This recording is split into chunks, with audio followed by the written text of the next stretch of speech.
Good morning. Good morning. Good morning, ma'am. Good morning, ma'am. Good morning, ma'am. Morning. Audit types of audit ഒക്കെ വായിച്ചു നോക്കിയായിരുന്നോ?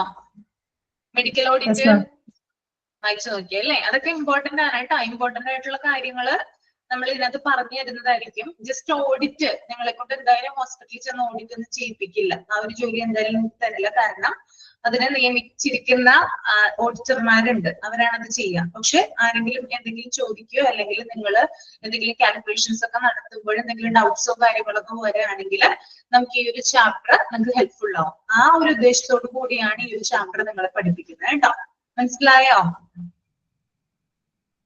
Clear ആണോ? അപ്പോ കഴിഞ്ഞ ക്ലാസ്സിൽ പറഞ്ഞ കാര്യങ്ങളൊക്കെ തന്നെ ഇമ്പോർട്ടന്റ് ആണ്. ഈ ക്ലാസ്സിൽ കുറച്ച് കാര്യങ്ങൾ വരുന്നുണ്ട്. അത് ഇമ്പോർട്ടന്റ് ആയിട്ടുള്ള കാര്യങ്ങൾ ഞാൻ പറഞ്ഞു തരാം കേട്ടോ. അതൊന്ന് നോട്ട് ചെയ്ത് വെക്കാം.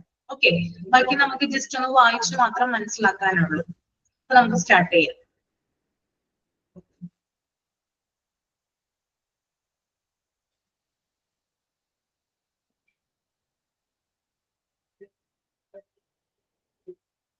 അടുത്തത് methods used in an audit. അതായത് ഒരു ഓഡിറ്റില് എന്തൊക്കെ മെത്തേഡുകളാണ് നമ്മൾ യൂസ് ചെയ്യുന്നത്. ഓക്കെ, നോക്കാം നമുക്ക് എന്തൊക്കെ മെത്തേഡ്സ് ഉപയോഗിച്ചിട്ടാണ് ഓഡിറ്റ് അല്ലെങ്കിൽ ആ ഓഡിറ്റിൽ എന്തൊക്കെ കാര്യങ്ങളാണ് കാണാൻ പറ്റുന്നത് നോക്കാം. എന്തൊക്കെ ഉപയോഗിച്ചിട്ടാണ് ഓഡിറ്റ് ക്രിയേറ്റ് ചെയ്യുന്നത്. ഫസ്റ്റ് വൺ ഡയറക്റ്റ് ഒബ്സർവേഷൻ ആണ്, നേരിട്ടുള്ള നിരീക്ഷണം. നമ്മൾ ഓഡിറ്റിന് വേണ്ടി എന്തെങ്കിലും ഒരു കാര്യം നമ്മൾ എടുക്കുകയാണെങ്കിൽ, എന്തെങ്കിലും ഒരു പേഷ്യന്റ് രജിസ്റ്റർ, നമ്മൾ ഇമ്പോർട്ടന്റ് ആയിട്ട് ശ്രദ്ധിക്കേണ്ടത് patient record, medical record, patient register, ഇതൊക്കെ വെച്ചിട്ടാണ് നമ്മൾ ഓഡിറ്റ് ചെയ്യുന്നത് കേട്ടോ. കൃത്യമായിട്ടുള്ള രേഖകളുടെ അടിസ്ഥാനത്തിൽ മാത്രമാണ് നമുക്ക് ഓഡിറ്റ് ചെയ്യാനായിട്ട് സാധിക്കുകയുള്ളൂ. അപ്പൊ എന്ത് കാര്യം നമ്മൾ എടുക്കുകയാണെങ്കിലും, ഇപ്പൊ പേഷ്യന്റിന്റെ ട്രീറ്റ്മെന്റിനെ കുറിച്ചാവാം, അല്ലെങ്കിൽ അവർക്ക് കൊടുക്കുന്ന മെഡിക്കേഷൻസിനെ കുറിച്ചിട്ടാവാം, അല്ലെങ്കിൽ പേഷ്യന്റ് ഉണ്ടാവുന്ന കംപ്ലൈൻസുകളെ കുറിച്ചിട്ടാവാം, ഈ ഒരു എന്തെങ്കിലും ഒരു വിഷയം നമ്മൾ ഓഡിറ്റിന് വേണ്ടിയിട്ട് എടുക്കുകയാണെങ്കിൽ എന്നിട്ട് ആദ്യം നമ്മൾ ചെയ്യേണ്ടത് ആ വിഷയത്തെ കുറിച്ച് എന്താണോ നമ്മുടെ കയ്യിൽ കിട്ടിയിരിക്കുന്ന ടോപ്പിക് അതിനെ കുറിച്ചിട്ട് ഡയറക്റ്റ് ഒബ്സർവേഷൻ നമ്മൾ നടത്തേണ്ടതുണ്ട്, നേരിട്ടുള്ള നിരീക്ഷണം. ഓക്കെ, രണ്ടാമത്തേത് ചെക്ക് ലിസ്റ്റുകൾ. ധാരാളം റിസോഴ്സസുകൾ നമ്മൾ ഉപയോഗിക്കും ഓഡിറ്റിന് വേണ്ടിയിട്ട് അല്ലെ. അപ്പോൾ അതിനെയാണ് ചെക്ക് ലിസ്റ്റുകൾ എന്ന് പറയുന്നത് കേട്ടോ. പല പല കാര്യങ്ങൾ ഉണ്ടാവും, അതിനെ മൊത്തത്തിൽ പറയുന്നതാണ് ചെക്ക് ലിസ്റ്റുകൾ.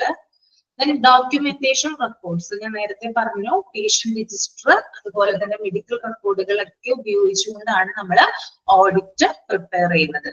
ഇതിന്റെ ബേസ് ലൈൻ എന്ന് പറയുന്നത് മെഡിക്കൽ റെക്കോർഡ് അല്ലെങ്കിൽ പേഷ്യന്റ് രജിസ്റ്റർ ആണ്. ഓക്കെ, ക്വസ്റ്റിനെയേഴ്സ്, അതായത് ആളുകളോട് നമ്മൾ ക്വസ്റ്റ്യൻ ചോദിക്കും. ഇപ്പൊ ചില ആളുകളൊക്കെ സർവേക്കൊക്കെ വരില്ലേ നിങ്ങളുടെ വീടുകളിലൊക്കെ, ധാരാളം ക്വസ്റ്റ്യൻസ് നിങ്ങളോട് ചോദിക്കുന്നത് കാണാം അല്ലെ. അത് അവരുടെ എന്താ പറയാ, അവരുടെ ഡാറ്റയിൽ അവര് അത് റെക്കോർഡിക്കലി അവര് എഴുതി വെക്കും. നിങ്ങൾ എന്തൊക്കെ ഇൻഫോർമേഷൻസ് ആണോ അവർ കളക്ട് ചെയ്തത് ആ കാര്യങ്ങളൊക്കെ എഴുതി വെച്ചിട്ടാണ് എന്ത് ചെയ്യുക, ഫൈനൽ റിപ്പോർട്ട് തയ്യാറാക്കുക. അപ്പോ ചോദ്യങ്ങൾ ചോദിക്കുമ്പോൾ പേഷ്യൻസിനോടൊക്കെ ധാരാളം ചോദ്യങ്ങൾ ചോദിച്ചിട്ട് ഉത്തരങ്ങൾ കണ്ടെത്തിയിട്ടാണ് എന്ത് ചെയ്യുക, ഓഡിറ്റ് പ്രിപ്പയർ ചെയ്യുക. ദെൻ ഇന്റർവ്യൂസ്, അതുപോലെ തന്നെ പേഷ്യന്റുമായിട്ട് ഡയറക്റ്റ് ആയിട്ട് ഇന്റർവ്യൂസ് നടത്തും. ഞാൻ ഈ പറയുന്ന പോലെ തന്നെ, അതായത് പേഷ്യന്റിനെ നേരിട്ട് കണ്ടിട്ട് അവരോട് ധാരാളം ചോദ്യങ്ങൾ ചോദിച്ചിട്ട് അല്ലെങ്കിൽ അവരുടെ നിഗമനങ്ങൾ അല്ലെങ്കിൽ അവരുടെ കൺക്ലൂഷൻസ് ഒക്കെ, അവരുടെ സജഷൻസ്, അങ്ങനെയുള്ള കാര്യങ്ങളൊക്കെ ഇതിനകത്ത് ഉൾപ്പെടുത്തി എന്ത് ചെയ്യും, ഓഡിറ്റ് ക്രിയേറ്റ് ചെയ്യും. ദെൻ ക്ലിനിക്കൽ കേസ് റിവ്യൂ, അതുപോലെ തന്നെ ഡോക്ടേഴ്സ് ഏത് തരത്തിലുള്ള ട്രീറ്റ്മെന്റ് ആണ് കൊടുത്തത് അല്ലെങ്കിൽ ഏത് തരത്തിലുള്ള കെയർ ആണ് അവർക്ക് കൊടുത്തത്, അതിന്റെ റിവ്യൂവും കാര്യങ്ങളൊക്കെ ഉണ്ടാകും. അതൊക്കെ അനലൈസ് ചെയ്തിട്ട് എന്ത് ചെയ്യും, ഓഡിറ്റ് തയ്യാറാക്കുന്നതാണ്. ഓക്കെ, എന്തൊക്കെ മെത്തേഡ്, ഡയറക്റ്റ് ആണ് ഇതിനകത്തുനിന്ന് ക്വസ്റ്റ്യൻ വരാം കേട്ടോ. ഇതിനകത്ത് വേറെ നമുക്ക് എക്സ്പ്ലനേഷൻ ഒന്നും ആവശ്യമില്ല. എന്തൊക്കെ മെത്തേഡ്സുകളാണ് ഓഡിറ്റിൽ ഉപയോഗിക്കുന്നതെന്ന് വെച്ചാൽ ഡയറക്റ്റ് ഒബ്സർവേഷൻ ഉണ്ടാകും, ചെക്ക് ലിസ്റ്റുകള്, ഡോക്യുമെന്റേഷൻ റെക്കോർഡുകള്, questionnaires, interviews, clinical case review. Clear ആണോ? ഒന്ന് പോയിന്റ് ചെയ്ത് വെക്കുക കേട്ടോ, ഇമ്പോർട്ടന്റ് ആണത്. ഓക്കെ, നമ്മുടെ എഴുതി ഒന്ന് നോട്ട് ചെയ്ത് വെക്കുക. എന്തൊക്കെ മെത്തേഡുകൾ ഉപയോഗിച്ചിട്ടാണ് ഓഡിറ്റ് തയ്യാറാക്കുന്നത് എന്ന് ചോദിച്ചു കഴിഞ്ഞാൽ ഇത്ര മെത്തേഡുകൾ നമുക്ക് പറയാനായിട്ട് സാധിക്കും കേട്ടോ. Then types of clinical audit. നമ്മൾ നേരത്തെ ക്ലിനിക്കൽ ഓഡിറ്റ് പറഞ്ഞിട്ടുണ്ടായിരുന്നു അല്ലെ. എന്താണ് ക്ലിനിക്കൽ ഓഡിറ്റ്? ആരെ കുറിച്ചിട്ടുള്ള എക്സ്പ്ലനേഷൻ ആണ് ക്ലിനിക്കൽ ഓഡിറ്റ്? ആരുടെ കെയറാ ഇവിടെ പറയുന്ന ക്ലിനിക്കൽ ഓഡിറ്റില്? ഒന്ന് കമന്റ് ചെയ്തേ. Clinical audit nursing and paramedical staff അല്ലേ? ഓക്കെ. ദെൻ ക്ലിനിക്കൽ ഓഡിറ്റ് രണ്ട് തരത്തിലുണ്ട്. ടു ടൈപ്സ് ഉണ്ട് ക്ലിനിക്കൽ ഓഡിറ്റ്. ഒന്ന് കൺകറന്റ് ഓഡിറ്റ് എന്ന് പറയാം. Okay, concurrent audit. Then retrospective audit. Okay, first one is concurrent audit, second one is retrospective audit. അപ്പൊ നമുക്ക് നോക്കാം എന്താണ് കൺകറന്റ് ഓഡിറ്റ് എന്ന്. Care is assessed at the time it is taking speed. Okay, concurrent audit എന്ന് പറഞ്ഞാല് care കൊടുക്കുന്നത്, അതായത് നമ്മളിപ്പോ ഒരു കെയർ കൊടുക്കുകയാണ്, അത് നടക്കുന്ന സമയത്ത് വിലയിരുത്തപ്പെടുന്നതാണ് കൺകറന്റ് ഓഡിറ്റ് എന്ന് പറയുന്നത്. അതായത് ഇങ്ങനെ പറയുമ്പോൾ നിങ്ങൾക്ക് ഒന്നും മനസ്സിലാവില്ലെന്ന് എനിക്കറിയാം. ഞാനതൊന്ന് എക്സ്പ്ലെയിൻ ചെയ്തു തരാം. ആദ്യം ഞാൻ പറയുന്ന ഒന്ന് നോട്ട് ചെയ്ത് വെക്കാം. പരിചരണം അത് നടക്കുന്ന സമയത്ത് വിലയിരുത്തപ്പെടുന്നു. ഓക്കെ, നമ്മൊരു പേഷ്യന്റിന് ട്രീറ്റ്മെന്റ് കൊടുക്കുകയാണ്, അത് ആ പേഷ്യന്റിന് ട്രീറ്റ്മെന്റ് കൊടുക്കുന്ന സമയത്താണ് അത് ഇവാലുവേറ്റ് ചെയ്യുന്നത്. That is concurrent audit.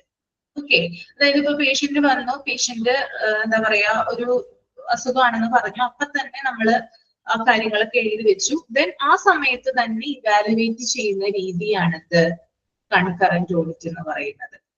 Okay, ഇനി ഞാൻ വേറൊരു ടൈം പറയാം. അതായത് പരിചരണം അത് നടക്കുന്ന സമയത്ത് വിലയിരുത്തപ്പെടുന്നു. പരിചരണം അത് നടക്കുന്ന സമയത്ത് വിലയിരുത്തപ്പെടുന്നു.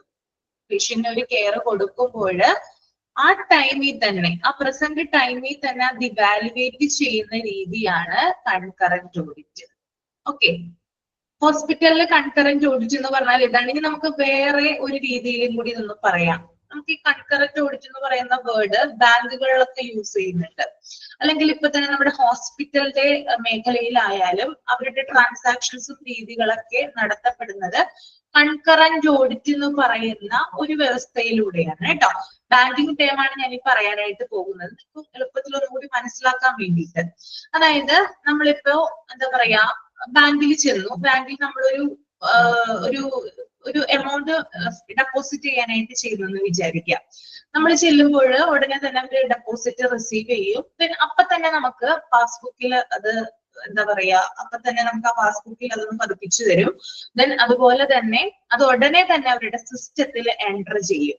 ഓക്കെ, അതുപോലെ തന്നെ വൗച്ചർ അങ്ങനെയുള്ള കാര്യങ്ങളൊക്കെ അപ്പൊ തന്നെ നമുക്ക് എന്താണ്, ഈ ബാങ്കിൽ ചെന്ന് കഴിഞ്ഞാല് പണമിടപാടിന്റെ ട്രാൻസാക്ഷൻസ് ഒക്കെ നടക്കുമ്പോൾ അപ്പൊ തന്നെയാണ് നമുക്ക് എന്ത് കിട്ടുന്നത്, നമുക്ക് ആ കൊടുത്ത സംഭവത്തെ കുറിച്ചുള്ള ഒരു റെസിപ്റ്റോ അല്ലെങ്കിൽ സിസ്റ്റത്തിൽ എൻറ്റർ ചെയ്യുകയോ ഒക്കെ ചെയ്യുന്നത് അപ്പൊ തന്നെയാണ്, സഡൻ ആയിട്ടാണ് ചെയ്യുന്നത്. ബാങ്കുകളിൽ അതിനെയാണ് കൺകറന്റ് ഓഡിറ്റ് എന്ന് പറയുന്നത്. അതായത് നമ്മളൊരു ട്രാൻസാക്ഷന് വേണ്ടി ചെന്ന് കഴിഞ്ഞാല് അതിന്റെ റിസൾട്ട് നമുക്ക് അപ്പൊ തന്നെ കിട്ടുന്നതിനെയാണ് ബാങ്കിങ്ങില് കൺകറന്റ് ഓഡിറ്റ് എന്ന് പറയുന്നത്. ഇവിടെ ഹോസ്പിറ്റലിന്റെ കേസ് എടുത്ത് നോക്കിയാല് പേഷ്യന്റിനെ ട്രീറ്റ്മെന്റ് കൊടുക്കുന്ന സമയത്ത് അത് റെക്കോർഡിക്കലി എഴുതിയതിനു ശേഷം അത് അപ്പോൾ തന്നെ ഇവാലുവേറ്റ് ചെയ്യുന്ന രീതിയാണ് ഇത് കൺകറന്റ് ഓഡിറ്റ്. ക്ലിയർ ആണോ?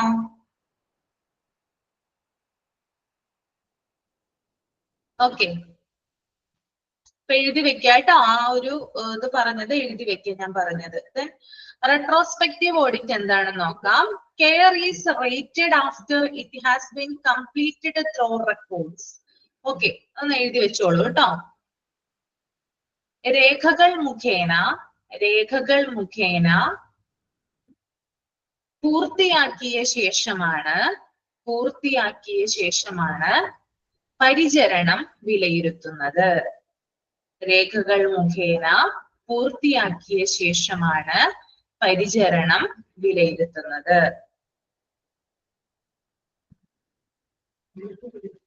ഓക്കെ, ഇവിടെ എന്താ പറയുന്നത്, അതായത് നമ്മള് കൺകറന്റ് ഓഡിറ്റ് പറഞ്ഞു, കൊടുക്കുന്ന സമയത്ത് വാലിഡേറ്റ് ചെയ്യുന്ന പറഞ്ഞേ. പക്ഷെ ഈ റെട്രോസ്പെക്റ്റീവ് ഓഡിറ്റില് പേഷ്യന്റ് കെയർ കൊടുത്തതിന് ശേഷം, അതായത് ആഫ്റ്റർ ഹിസ് ട്രീറ്റ്മെന്റ്, ആ സമയത്ത് എന്ത് ചെയ്യുന്നു, ഇവാലുവേറ്റ് ചെയ്യുന്നു. ഓക്കെ, കെയർ കൊടുക്കുന്ന സമയത്തല്ല അവിടെ ഇവാലുവേറ്റ് ചെയ്യുന്നത്, കെയർ കൊടുത്തതിന് ശേഷമാണ് എന്ത് ചെയ്യുക, ഇവാലുവേറ്റ് ചെയ്യുന്നത്. അതിനെയാണ് റെട്രോസ്പെക്റ്റീവ് ഓഡിറ്റ് എന്ന് പറയുന്നത്. പേഷ്യന്റ് റെക്കോർഡ് വെച്ചിട്ട് രേഖകളായിട്ട്, അതായത് മെഡിക്കൽ റെക്കോർഡ്സിന്റെ രൂപത്തിൽ വാലുവേറ്റ് ചെയ്യുന്ന രീതിയാണ് ഈ ഒരു റെട്രോസ്പെക്റ്റീവ് ഓഡിറ്റ് എന്ന് പറയുന്നത് കേട്ടോ. ഏറ്റവും കൂടുതൽ ഹോസ്പിറ്റലിൽ ഉപയോഗിക്കുന്ന മെത്തേഡ് റെട്രോസ്പെക്റ്റീവ് ഓഡിറ്റ് ആണ്. അത് കാരണം എന്താ, മെഡിക്കൽ റെക്കോർഡിന്റെ അടിസ്ഥാനത്തിലാണ് ഇവിടെ എന്ത് ചെയ്യുക, ഇവാലുവേറ്റ് ചെയ്യുക. മറ്റേത് അപ്പൊ ഇവാലുവേറ്റ് ചെയ്യുന്നതാണ് അല്ലെ. പക്ഷെ ഇത് നോക്കുമ്പോൾ കെയറിന്റെ ഒക്കെ അടിസ്ഥാനത്തിൽ അല്ലെങ്കിൽ അതിനുശേഷം മെഡിക്കൽ റെക്കോർഡ് പൂർണ്ണമായി പരിശോധിച്ചതിന് ശേഷമാണ് ഈ ഒരു ഓഡിറ്റ് പ്രിപ്പയർ ചെയ്യുന്നത്. ക്ലിയർ ആണോ? മനസ്സിലായോ? നമുക്ക് വേണമെങ്കിൽ ഇൻഷുറൻസിന്റെ ക്ലെയിം ഇതുമായിട്ടൊന്ന് ബന്ധിപ്പിച്ച് നോക്കാം. ഇൻഷുറൻസ് സ്ഥാപനങ്ങളിൽ ഇൻഷുറൻസിന്റെ ക്ലെയിം ഒക്കെ ഉണ്ടല്ലോ, എല്ലാ പേഷ്യൻസിനും മറ്റൊക്കെ ഇൻഷുറൻസിന്റെ ക്ലെയിം ഉണ്ട്. ഈ ക്ലെയിമുകളൊക്കെ നമ്മൾ സബ്മിറ്റ് ചെയ്തതിന് ശേഷം അല്ലെങ്കിൽ അതിന്റെ രേഖകൾക്ക് സബ്മിറ്റ് ചെയ്തതിന് ശേഷം അത് വാലുവേറ്റ് ചെയ്തിട്ടാണ് അവർ നമുക്ക് സാങ്ഷൻ ചെയ്ത് തരുന്നത്. ആ ഒരു രീതി റെട്രോസ്പെക്റ്റീവ് ഓഡിറ്റിന്റെ ഒരു സിമിലർ ആയിട്ട് വരാവുന്നതാണ് കേട്ടോ. ഓക്കെ, ഞാൻ നിങ്ങൾക്ക് സിമ്പിൾ ആയിട്ട് ഒരു കാര്യം പറഞ്ഞു തരാം. ഇത് നിങ്ങൾ ഈ ഒരു ചാപ്റ്റർ മൊത്തം നമ്മള് എന്താ പറയാ ഡിസ്കസ് ചെയ്യുമ്പോൾ ഒന്ന് മനസ്സിലുണ്ടായിരിക്കുക. അതായത് ഒരു ഹോസ്പിറ്റലില് ഇതുമായി ബന്ധപ്പെട്ടതല്ല കേട്ടോ, ഇതിനകത്ത് PDF ഒന്നും ഇതായി പറഞ്ഞിട്ടില്ല. ഒരു കാര്യം മനസ്സിലാക്കി വെക്കാനാണ്, ഹോസ്പിറ്റലിലെ ഓഡിറ്റ് നടത്തുമ്പോൾ പേഷ്യന്റ് രജിസ്റ്റർ അല്ലെങ്കിൽ മെഡിക്കൽ റെക്കോർഡിനെ ബേസ് ചെയ്തുകൊണ്ടാണ് നമ്മൾ ഓഡിറ്റ് നടത്തുക അല്ലെ. അങ്ങനെ ഓഡിറ്റ് നടത്തുമ്പോൾ ഒരു പേഷ്യന്റ് വന്ന് അഡ്മിറ്റ് ആവുകയാണ്. അഡ്മിറ്റ് ആയതിനു ശേഷം അദ്ദേഹത്തിന്റെ മെഡിക്കൽ റെക്കോർഡ് വെച്ചിട്ട് ഓഡിറ്റർ എന്ത് ചെയ്യും, ഓഡിറ്റ് നടത്തും. ഓഡിറ്റർ എന്ന് പറഞ്ഞാല് ഹോസ്പിറ്റൽ അതോറിറ്റി, ഇന്റേണൽ ഓഡിറ്റ് എന്ന് പറയുമ്പോൾ ഹോസ്പിറ്റൽ അതോറിറ്റി തന്നെ നിയമിക്കുന്ന ഒരു വ്യക്തി ഉണ്ടാവും, അദ്ദേഹമാണ് ഓഡിറ്റ് നടത്തുക. എക്സ്റ്റേണൽ ഓഡിറ്റ് എന്ന് പറഞ്ഞാൽ പുറത്തുനിന്ന് ഒരാൾ വന്ന് പേഷ്യന്റ് മെഡിക്കൽ റെക്കോർഡ്സ് ഇവാലുവേറ്റ് ചെയ്യുന്നതിനെയാണ് എക്സ്റ്റേണൽ ഓഡിറ്റ് എന്ന് പറയുന്നത്. അപ്പൊ അഡ്മിറ്റ് ആയിട്ടുള്ള ഒരു പേഷ്യന്റ് അയാളുടെ മെഡിക്കൽ റെക്കോർഡ്സ് വെച്ചിട്ട് നമ്മൾ ഇവാലുവേറ്റ് ചെയ്യുമ്പോൾ എങ്ങനെയാണ് ആ ഇവാലുവേഷൻ പ്രോസസ്സ് പോവാന്ന് നമുക്ക് നോക്കാം. അതായത് അഡ്മിറ്റ് ആകുന്ന പേഷ്യന്റെ കയ്യിൽ നിന്ന് നമ്മൾ മുമ്പത്തെ ഒരു ചാപ്റ്ററിൽ പഠിച്ചിരുന്നതാണ് ഒരു ഡെപ്പോസിറ്റ് നമ്മൾ സ്വീകരിക്കുക അല്ലെ. അഡ്മിറ്റ് ആകുമ്പോൾ ഇപ്പൊ ഒരു 10,000 രൂപയ്ക്ക് ഒരു 5,000 രൂപ ചിലപ്പോൾ ആദ്യം ആര് കൊടുത്തിട്ടുണ്ടാകും, പേഷ്യന്റ് കൊടുത്തിട്ടുണ്ടാവും. ഡെപ്പോസിറ്റ് അവിടെ സ്വീകരിക്കുന്നുണ്ട്. ദെൻ അദ്ദേഹം എടുക്കുന്ന ട്രീറ്റ്മെന്റുകളും കാര്യങ്ങളൊക്കെ മെഡിക്കൽ റെക്കോർഡ് വെച്ചിട്ട് തന്നെ ഓരോ ദിവസവും അല്ലെങ്കിൽ ഇവാലുവേറ്റ് ചെയ്ത് പോരുന്നുണ്ട്. അതിനുശേഷം അദ്ദേഹം ഡിസ്ചാർജ് ആയി ആ ഒരു സമയത്ത് ഫൈനൽ ബിൽ എന്തായാലും കൊടുക്കേണ്ടി വരും. അപ്പോ 5,000 രൂപ നേരത്തെ ആൾ കൊടുത്തിട്ടുണ്ടായിരുന്നു. ബാക്കി എത്ര കൊടുക്കേണ്ടി വരും? 10,000 രൂപയാണ് ബില്ല് വരുന്നതെങ്കിൽ ബാക്കി എത്രയാണ് അദ്ദേഹം കൊടുക്കേണ്ടി വരിക? ഒന്ന് കമന്റ് ചെയ്തേ. 5,000 രൂപ ഓൾറെഡി ഡെപ്പോസിറ്റ് ചെയ്തു, 10,000 രൂപ ബാക്കി വരുന്നത് അല്ല, 10,000 രൂപയാണ് ഫൈനൽ ബിൽ എങ്കിൽ എത്രയാണ് കൊടുക്കേണ്ടി വരിക? എത്രയാ കൊടുക്കേണ്ടി വരിക? 5,000 രൂപ ആദ്യം കൊടുക്കണമല്ലോ അല്ലെ. ആദ്യം കൊടുത്തു, ദെൻ ഒരു ബാലൻസ് വരുന്നത് 5,000 രൂപയാണ്. നിങ്ങൾ ആ ഇതൊന്ന് ശ്രദ്ധിച്ച് അവിടെ ഓഡിറ്റ് കാൽക്കുലേറ്റ് ചെയ്യുന്നുണ്ട്. പേഷ്യൻസിന്റെ ബില്ലൊക്കെ ഉണ്ടല്ലോ, ഫൈനൽ ബില്ലൊക്കെ വരുമ്പോൾ അവിടെ എന്ത് ചെയ്യുന്നുണ്ട്, ഓഡിറ്റ് നടത്തപ്പെടുന്നുണ്ട്. പേഷ്യന്റ് ഡിസ്ചാർജ് ആയി പോകാൻ സമയത്ത് അദ്ദേഹത്തിന് മെഡിക്കേഷൻസ് ഒക്കെ കൊടുക്കും അല്ലെ, ധാരാളം മരുന്നുകളൊക്കെ കൊടുക്കും. ആ ഒരു സമയത്ത് വില കൂടിയ മരുന്നുകളൊക്കെ ഉണ്ടാവും. ഇപ്പൊ നമുക്കറിയാം ലൈഫ് സ്റ്റൈൽ ഡിസീസിനൊക്കെ വില കൂടുതലാണ് മരുന്നുകൾക്കൊക്കെ അല്ലെ. അതായത് ലക്ഷങ്ങൾ വില വരുന്ന മരുന്നുകളൊക്കെ ഉണ്ടാവാം, അല്ലെങ്കിൽ എന്താ പറയാ 10,000, 20,000, 30,000 അങ്ങനെ റേഞ്ചിലുള്ള ധാരാളം മരുന്നുകളൊക്കെ ഉണ്ട്. അപ്പോ ഇത്രയും ഹൈ റിസ്ക് ആയിട്ടുള്ള അല്ലെങ്കിൽ വില കൂടിയ മരുന്നുകൾ ഹോസ്പിറ്റൽ എന്ത് ചെയ്യണം, പുറത്തു നിന്ന് വരുത്തിക്കണം അല്ലെ. അവർക്ക് അത് എപ്പോഴും അത് അവൈലബിൾ ആകണം എന്നില്ല. പിന്നെ അവര് വരുത്തിച്ചിട്ട് എന്ത് ചെയ്യണം, പേഷ്യന്റ് റെക്കമെൻഡ് പ്രകാരം അത് അവര് വരുത്തിച്ചിട്ട് പേഷ്യന്റ് കൊടുക്കണം. അവിടെ നോക്കിയേ നിങ്ങള്, ഇത്രയും വില കൂടിയ മരുന്നുകൾ പേഷ്യന്റ് കൊടുക്കുമ്പോൾ അത് ആ ഹോസ്പിറ്റലിന്റെ ഓഡിറ്റില് പരാമർശിക്കുന്നുണ്ട്. ഓക്കെ, പറഞ്ഞു വരുന്ന കാര്യം നിങ്ങൾക്ക് ക്ലിയർ ആവുന്നുണ്ട്? എവിടെയൊക്കെയാണ് ഹോസ്പിറ്റലിൽ ഓഡിറ്റ് നടത്തുന്നതെന്നാണ് ഞാൻ പറയുന്നത് കേട്ടോ. ക്ലിയർ ആവുന്നുണ്ടോ? ഓക്കെ, അപ്പൊ മരുന്നുകളുടെ മെഡിക്കേഷൻസ് ഒക്കെ കൊടുത്തതിന് ശേഷം അല്ലെങ്കിൽ ആ ഒരു ബില്ലുകളും കാര്യങ്ങളിലൊക്കെ കൃത്യമായിട്ട് എന്ത് ചെയ്യുന്നുണ്ട്, ഓഡിറ്റ് അവിടെ നടത്തപ്പെടുന്നുണ്ട്. ദെൻ അതുപോലെ തന്നെ ഇദ്ദേഹം മരുന്നൊക്കെ മേടിച്ചുകൊണ്ട് പോയി കഴിഞ്ഞപ്പോൾ അദ്ദേഹത്തിന്റെ ആ ഒരു പ്രോസസ് അവിടെ കംപ്ലീറ്റ് ആയി. ഇനി ചില പേഷ്യൻസ് ഹോസ്പിറ്റലിൽ കിടക്കുമ്പോൾ എന്താ പറയാ, അവര് ഡേ ടു ഡേ ആയിരിക്കും പേയ്മെന്റ് നടത്തുക. അതായത് ഡെയിലി ആയിരിക്കും എന്ത് ചെയ്യുക, പേയ്മെന്റ് നടത്തുക. അതായത് ഒരു ദിവസം 1,000 രൂപയാണ് അയാളുടെ റൂമിന്റെ വാടക റെന്റെങ്കില് അദ്ദേഹം അത് ദിവസേന എന്ത് ചെയ്യുന്നു, അടച്ചടച്ചു പോകുന്നു. അവിടെ ഓഡിറ്റ് കാൽക്കുലേറ്റ് ചെയ്യുന്നില്ല കേട്ടോ. ഓക്കെ, ഞാൻ നേരത്തെ പറഞ്ഞു എന്താണ് കൺകറന്റ് ഓഡിറ്റ് എന്ന് പറഞ്ഞാല് ആ സമയത്ത് നടത്തുന്ന ഒരു ഓഡിറ്റ് ആണ്. ആ ഒരു സമയത്ത് മാത്രമാണ് അത് വാലുവേറ്റ് ചെയ്യുക, പിന്നീട് അത് നിലനിൽക്കുന്നില്ല. ഓക്കെ, ഇനി റെട്രോസ്പെക്റ്റീവ് ഓഡിറ്റ് ആണ് ഏറ്റവും കൂടുതൽ ഹോസ്പിറ്റലുകൾ നടത്തുന്നതെന്ന് പറഞ്ഞു. കാരണം അതിനാണ് കൂടുതലും സാധ്യത, ചാൻസസ് ഉള്ളത്. ഓക്കെ, അപ്പോ ഈ ഞാൻ പറഞ്ഞത് എന്താണ്, ഈ രോഗി ഡെയിലി ആണ് പൈസ കൊടുക്കുന്നത് അല്ലെ, അപ്പൊ എന്ത് ചെയ്യില്ല, അവിടെ ഓഡിറ്റ് ചിലപ്പോ കാൽക്കുലേറ്റ് ചെയ്തെന്ന് വരില്ല ഓഡിറ്റർ. ഓക്കെ, ഡെയിലി ആണ്, നമുക്കറിയാം പെർമനന്റ് സ്റ്റാഫുകൾ ഉണ്ടാവും ഒരു സ്ഥാപനത്തില്, ഡെയിലി വേജസിലുള്ള സ്റ്റാഫുകളൊക്കെ ഉണ്ടാവും. ഇതിനകത്ത് പെർമനന്റ് സ്റ്റാഫുകളുടെ കണക്കും കാര്യങ്ങളൊക്കെ ആണ് കൂടുതൽ ഈ ഒരു ഓഡിറ്റിന് വിധേയമാക്കുന്നത്. ഡെയിലി വേജസ് ഉള്ളവർ അല്ലെങ്കിൽ അവർലി ജോലി എടുക്കുന്ന ആളുകളൊക്കെ ധാരാളം നമ്മുടെ നാട്ടിലുണ്ട്. അതൊന്നും എന്ത് ചെയ്യുന്നില്ല, ഒരു കണക്കിലും പെടില്ല. അപ്പൊ ഇതാണ് അത് തമ്മിലൊരു വ്യത്യാസം. ഏകദേശം ഒരു പിടി കിട്ടിയോ? ഏകദേശം മനസ്സിലായോ? ഓക്കെ,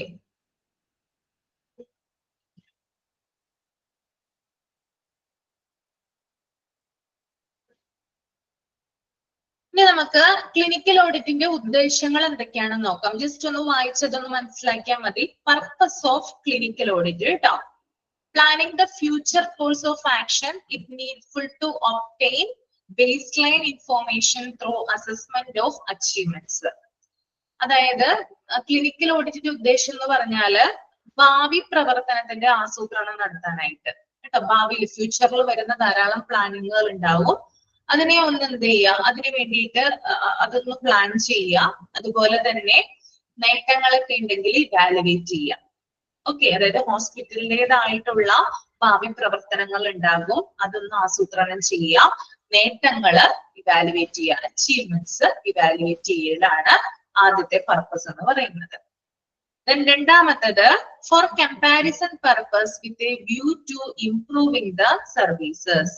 അതുപോലെ തന്നെ സേവനങ്ങൾ മെച്ചപ്പെടുത്തുക എന്ന ലക്ഷ്യവും കൂടി ഈ ഒരു ക്ലിനിക്കൽ ഓഡിറ്റിനുണ്ട്. അതായത് ആളുകൾ വരുമ്പോൾ അവർക്ക് കൊടുക്കുന്ന സേവനം മെച്ചപ്പെടുത്തുക എന്നുള്ളൊരു പർപ്പസും കൂടി ക്ലിനിക്കൽ ഓഡിറ്റിന് ഉണ്ടെന്നാണ് പറയുന്നത്.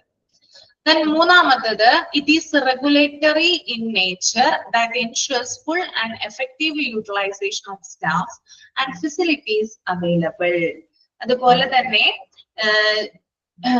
ജീവനക്കാരുടെ പൂർണ്ണമായും ഫലപ്രദവുമായിട്ടുള്ള ഒരു എന്താ പറയാ വിനിയോഗം ഇവിടെ നടത്തപ്പെടുന്നു എന്നാ പറയുന്നത്. അതായത് സ്റ്റാഫുകളൊക്കെ ഉണ്ടല്ലോ, ഇവിടെ വർക്ക് ചെയ്യുന്ന ധാരാളം സ്റ്റാഫുകൾ ഉണ്ട്. അവരുടെ കഴിവിനനുസരിച്ചിട്ട് അവർക്ക് പെർഫോം ചെയ്യാനുള്ള ഒരു സാധ്യത കൂടി ഈ ഒരു എന്താ പറയാ clinical ഓഡിറ്റിന്റെ പർപ്പസിനുണ്ട്. Then evaluate the effectiveness and the efficiency of health programs and services put into practices. അതുപോലെ തന്നെ നിലവിലെ പ്രകടനം വിവരിക്കാനും അളക്കാനും ഇത് സഹായമാകുന്നു. ഒരു ഹോസ്പിറ്റലിന്റെ പ്രകടനം അളക്കുന്നതിനും അതുപോലെ തന്നെ അത് വിവരിക്കുന്നതിനും ക്ലിനിക്കൽ ഓഡിറ്റ് സഹായിക്കുന്നു. അടുത്ത point narrate and measure present performance. അതുപോലെ തന്നെ ഇപ്പോഴത്തെ എന്താ പറയാ നറേറ്റ് ചെയ്യുക, അതുപോലെ തന്നെ അളക്കുക. ഇപ്പോഴത്തെ ഹോസ്പിറ്റലിന്റെ പെർഫോമൻസ് എന്താണെന്ന് വിലയിരുത്തുന്നതിന് വേണ്ടിയിട്ടും ക്ലിനിക്കൽ ഓഡിറ്റിന്റെ ഒരു പർപ്പസിൽ വരുന്നതാണ്. Then help developing obedience standard. അതുപോലെ തന്നെ വ്യക്തമായിട്ടുള്ള മാനദണ്ഡങ്ങളൊക്കെ വികസിപ്പിക്കാനായിട്ട് ഇത് സഹായിക്കുന്നു. പല പല ക്രൈറ്റീരിയകൾ ഡെവലപ്പ് ചെയ്തെടുക്കാനായിട്ട് ഈ ഒരു ക്ലിനിക്കൽ ഓഡിറ്റ് സഹായിക്കുന്നു. Then recommends what requires to be changed. എന്താണ് മാറ്റേണ്ടതെന്ന് ശുപാർശ ചെയ്യുന്നു. ക്ലിനിക്കൽ ഓഡിറ്റ് നടത്തി കഴിഞ്ഞാൽ നമുക്ക് ഏതൊരു ഓഡിറ്റ് നമുക്ക് നടത്തി കഴിഞ്ഞാലും നമ്മുടെ പോരായ്മ എന്താണെന്ന് നമുക്ക് കണ്ടെത്താനായിട്ട് സാധിക്കും. അതിലൂടെ മാറ്റങ്ങൾ കൊണ്ടുവരാനും സാധിക്കും. അപ്പോ ക്ലിനിക്കൽ ഓഡിറ്റിന്റെ ഒരു പർപ്പസ് ആണ് പോരായ്മകൾ കണ്ടെത്തിയിട്ട് മാറ്റണമെങ്കിൽ അത് ശുപാർശ ചെയ്യുന്നു. മാറ്റുന്നതിന് ആവശ്യമായിട്ടുള്ള കാര്യങ്ങൾ റെക്കമെൻഡ് ചെയ്യും. Okay, then help to mobilize resource for change. അതുപോലെ തന്നെ മാറ്റത്തിനായിട്ട് വിവരങ്ങൾ സമാഹരിക്കാനായിട്ട് സഹായിക്കുക. പുതിയ മാറ്റങ്ങളൊക്കെ എന്തെങ്കിലും കൊണ്ടുവരാനാണെങ്കിൽ അതിനു വേണ്ടിയിട്ട് പുതിയ പുതിയ അല്ലെങ്കിൽ ന്യൂ ആയിട്ടുള്ള കളക്ഷൻസ് അല്ലെങ്കിൽ ആളുകളിൽ നിന്ന് ഇൻഫോർമേഷൻസ് ഒക്കെ ഗ്യാദർ ചെയ്ത് അതിന് വേണ്ടിയിട്ട് പരിശ്രമിക്കുക. Appraises the past and modify the present process. അതുപോലെ തന്നെ പാസ്റ്റിനെ വിലയിരുത്തുകയും ഇപ്പോഴത്തെ പ്രോസസ്സ് പരിഷ്കരിക്കുകയും ചെയ്യുക. ഓക്കെ, അതായത് പണ്ട്, അതായത് ആ ഹോസ്പിറ്റലിൻ്റെതായിട്ടുള്ള ഓഡിറ്റ് നടത്തുമ്പോൾ മുമ്പ് കാലത്ത് ഉണ്ടായിരുന്ന കാര്യങ്ങളെ ഒന്ന് വാലുവേറ്റ് ചെയ്തിട്ട് വേണ്ട കാര്യങ്ങൾ, അതായത് പുതിയതായിട്ട് എന്തെങ്കിലും ഇംപ്ലിമെന്റ് ചെയ്യാനുണ്ടെങ്കിൽ അങ്ങനെയുള്ള കാര്യങ്ങൾ ഇംപ്ലിമെന്റ് ചെയ്യുകയും ചെയ്യാം. ഓക്കെ, ഇത് ജസ്റ്റ് ഒന്ന് വായിച്ചാൽ മതി, അതൊന്ന് അറിഞ്ഞിരിക്കാൻ വേണ്ടി മാത്രം കേട്ടോ. അത്രയും വലിയ ക്വസ്റ്റ്യൻ ഒന്നും എക്സാമിന് വരുന്നില്ല കേട്ടോ. അപ്പൊ ഇതിനകത്ത് ഞാൻ നേരത്തെ പറഞ്ഞിട്ടുണ്ടായിരുന്നു, മെത്തേഡ്സ് നമുക്ക് ഇമ്പോർട്ടന്റ് ആണ്. കൺകറന്റ് ഓഡിറ്റ് എന്താണ്, റെട്രോസ്പെക്റ്റീവ് ഓഡിറ്റ് എന്താണെന്നൊന്ന് നോട്ട് ചെയ്ത് വെക്കുക കേട്ടോ, അതൊക്കെ ഇമ്പോർട്ടന്റ് ആണ്.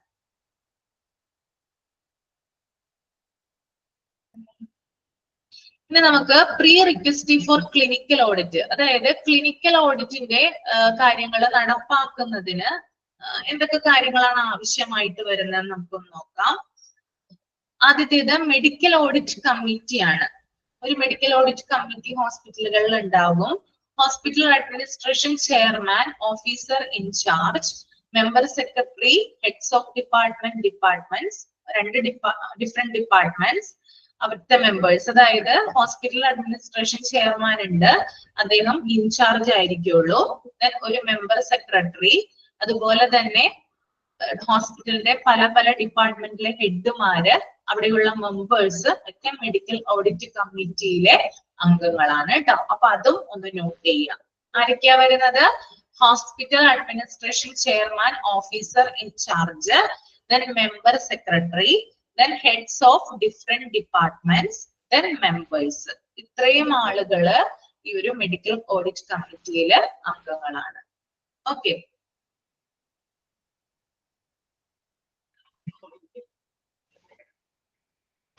അടുത്തത് നോക്കാം. Well organised medical. ക്ലിയർ ആയില്ലേ പറഞ്ഞത്?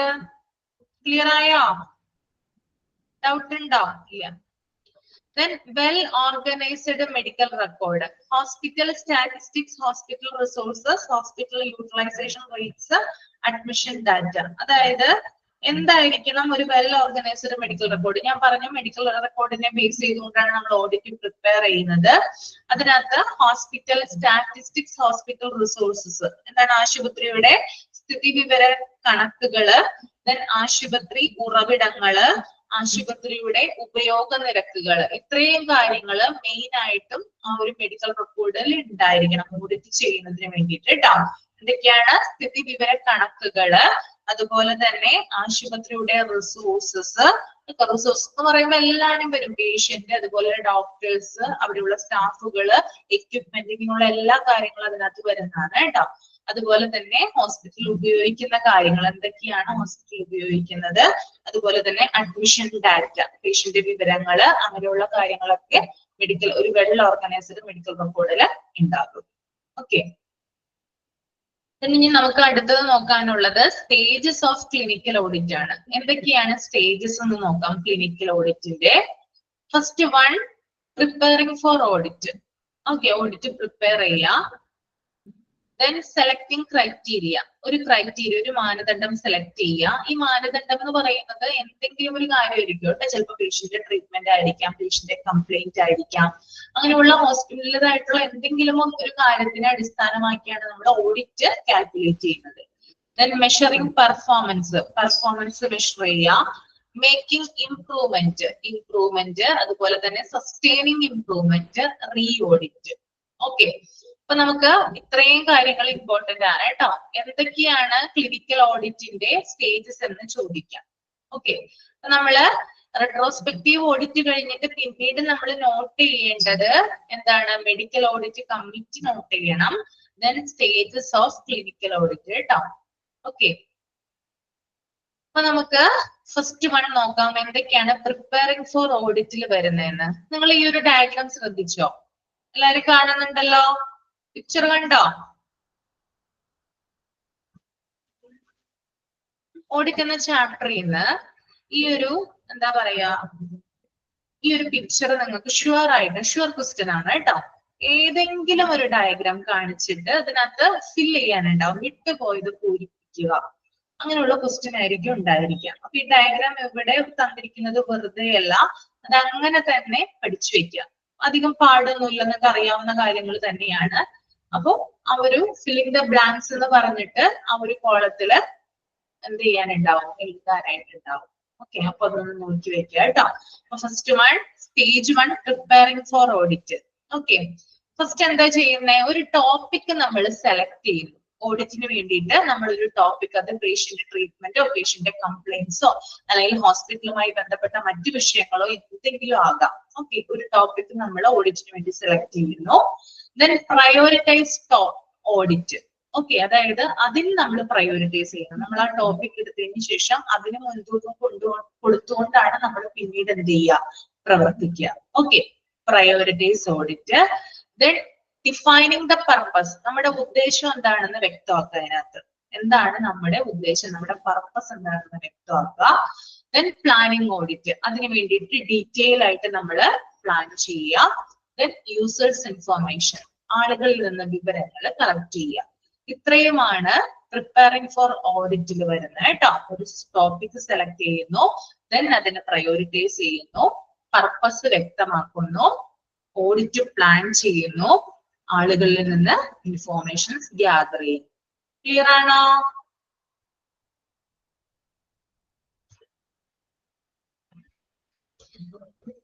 രണ്ടാമത്തത് നോക്കിയേ നിങ്ങള്, selection of criteria. Okay, selection of ക്രൈറ്റീരിയയിൽ എന്തൊക്കെ കാര്യങ്ങളാ വരുന്നത്? ഡിഫൈനിങ് ക്രൈറ്റീരിയ, ഒരു മാനദണ്ഡം നിശ്ചയിക്കുക. ഓക്കെ, എന്തെങ്കിലും ഒരു സ്റ്റാൻഡേർഡ് എടുക്കാം, എന്തെങ്കിലും ഒരു ടോപ്പിക്കോ അങ്ങനെയുള്ള കാര്യങ്ങൾ എന്തെങ്കിലും എടുക്കാം, അത് നമ്മൾ ഡിഫൈൻ ചെയ്യുന്നു. ദെൻ അതിനുശേഷം സോഴ്സ് ഓഫ് എവിഡൻസ് ആണ്, അതായത് ഉറവിടങ്ങള്, അതായത് എന്താ പറയാ, തെളിവുകൾ അല്ലെങ്കിൽ വിവരങ്ങൾ നമ്മൾ കളക്ട് ചെയ്യുന്നതിനെയാണ് സോഴ്സ് ഓഫ് എവിഡൻസ് എന്ന് പറയുന്നത്. ദെൻ അപ്രൈസിങ് ദ എവിഡൻസ്, നമ്മൾക്ക് ലഭിച്ച വിവരങ്ങളുടെ അടിസ്ഥാനത്തിൽ അതിനെ ഇവാലുവേറ്റ് ചെയ്യുന്നു. ഓക്കെ, അപ്പൊ ആദ്യം എന്താണ്, ഡിഫൈനിങ് ക്രൈറ്റീരിയ ആണ്, ഒരു മാനദണ്ഡം നമ്മൾ നിശ്ചയിക്കുന്നുണ്ട്. ദെൻ നമ്മൾ അതിനു വേണ്ടി ഇൻഫോർമേഷൻസ് കളക്ട് ചെയ്യുന്നു. ദെൻ ലാസ്റ്റ് വൺ, അത് ഇവാലുവേറ്റ് ചെയ്യും. അതാണ് സെലക്ഷൻ ഓഫ് ക്രൈറ്റീരിയയില് വരുന്നത്. ദെൻ മൂന്നാമത്തെ point measuring level of performance ആണ്. ഓക്കെ, മെഷറിംഗ് ലെവൽ ഓഫ് പെർഫോമൻസിൽ വരുന്നത് അത് മൂന്നെണ്ണവും എന്താണ്, പ്ലാനിങ് ഡാറ്റ കളക്ഷൻ, അതായത് ഒരു കാര്യത്തെ കുറിച്ച് നമ്മൾ ഒരു ഡാറ്റ കിട്ടിക്കഴിഞ്ഞാൽ അതിനെക്കുറിച്ച് നമ്മൾ പ്ലാൻ ചെയ്യുന്നു. ദെൻ അത് മെത്തേഡ്സ് ഓഫ് കളക്ഷൻ ഉണ്ട്, ഹാൻഡ്ലിംഗ് ഡാറ്റ ഉണ്ട്, അത് നമ്മൾ കൈകാര്യം ചെയ്യുന്ന രീതി, പിന്നെ അതുപോലെ തന്നെ ആ കളക്ഷന്റെ മെത്തേഡുകൾ എന്തൊക്കെയാണ്, അങ്ങനെയുള്ള കാര്യങ്ങളൊക്കെയാണ് അതിനകത്ത് വരുന്നത്. ഇതൊന്നും റിലേറ്റഡ് അല്ല കേട്ടോ, ജസ്റ്റ് അവിടെ ഒരു പടം പോലെ ഇങ്ങനെ കൊടുത്തിരിക്കുന്നതാണ്. ഒന്നുമായിട്ട് ഇതുപോലെ ഈ സിസ്റ്റത്തെ രണ്ട് ഡയഗ്രാം പോലെ ഒരു റിലേഷൻ അവിടെ വരുന്നില്ല, ജസ്റ്റ് അവിടെ കൊടുത്തിരിക്കുന്നതാണ് മെഷറിംഗ് ലെവൽ ഓഫ് പെർഫോമൻസ് എന്താണെന്ന്, handling data, planning data collection, methods of collection. Okay, മൂന്നും ക്ലിയർ അല്ലേ?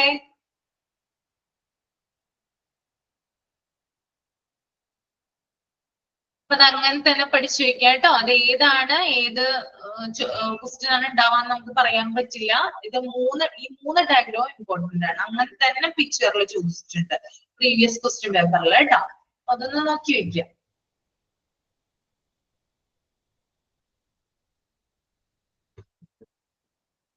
ദെൻ സ്റ്റേജ് 4 വരുന്നത് മേക്കിംഗ് ഇംപ്രൂവ്മെന്റ്സ് ആണ്. Okay, improvements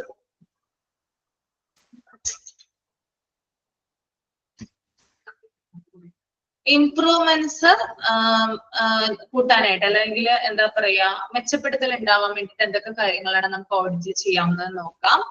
identify barriers, fear, lack of understanding, low morale, poor community. Audit നമ്മൾ ചെയ്യുമ്പോൾ അതിനകത്ത് വരുന്ന തടസ്സങ്ങൾ എന്തൊക്കെയാണ്, ബാരിയേഴ്സ് എന്തൊക്കെയാണെന്ന് നമ്മൾ തിരിച്ചറിയുക.